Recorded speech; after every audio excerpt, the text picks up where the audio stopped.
Chairman, the Chinese Communist Party is a clear and growing threat to the United States.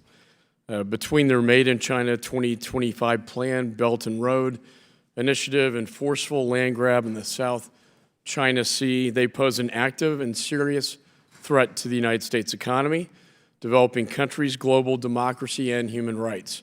After 40 years of engagement with China, we are at an historic inflection point in our relationship. And I want to thank you, Chairman Engel, for calling this hearing so we can better highlight what China is doing today.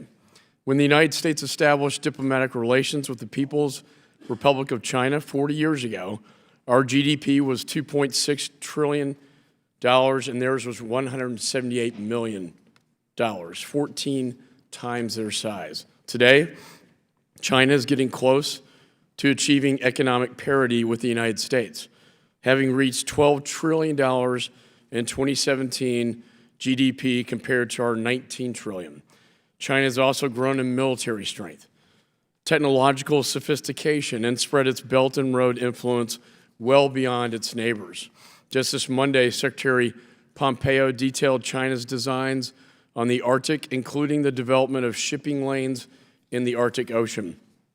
Next month will mark the 30th anniversary of Tiananmen Square massacre, when tanks rolled over pro-democracy protesters and crushed the dream of a freer society under the party's iron fist rule. Today, as many as 3 million ethnic minority Muslims are imprisoned in what an Assistant Secretary of Defense characterized last week as concentration camps.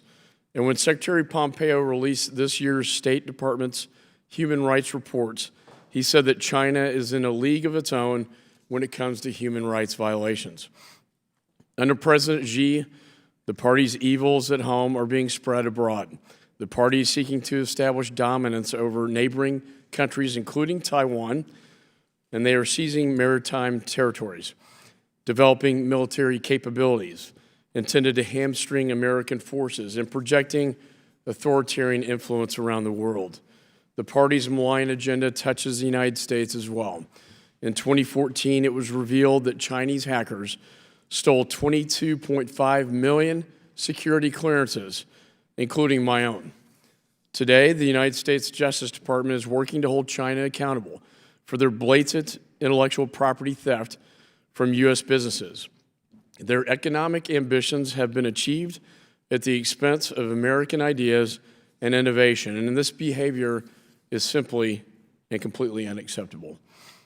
At the Senate's Worldwide Threats hearing this year, the DNI testified that Chinese aggression was, quote, a long-term strategy to achieve global superiority, close quotes, through domestic repression, unfair economic practices, and military expansion. If our views and actions towards China remain complacent, as they were in previous decades, not recognizing their true threat, in another 40 years, the world will look very different than it does today for my children, our grandchildren. And that is why I was pleased that we took this bipartisan action. Just yesterday, the House passed my Championing American Business Through Diplomacy Act, which I introduced with Chairman Engel. This legislation makes the promotion of U.S. economic interest a principal duty of our missions abroad. It also requires economic and commercial training for our diplomats serving overseas. Promotion of American businesses abroad has never been more important. Where China brings their debt trap financing, predatory lending, their companies and their workers, America facilitates fair financing using local companies and workers. Our alternative fosters stability and security, while theirs brings just the opposite.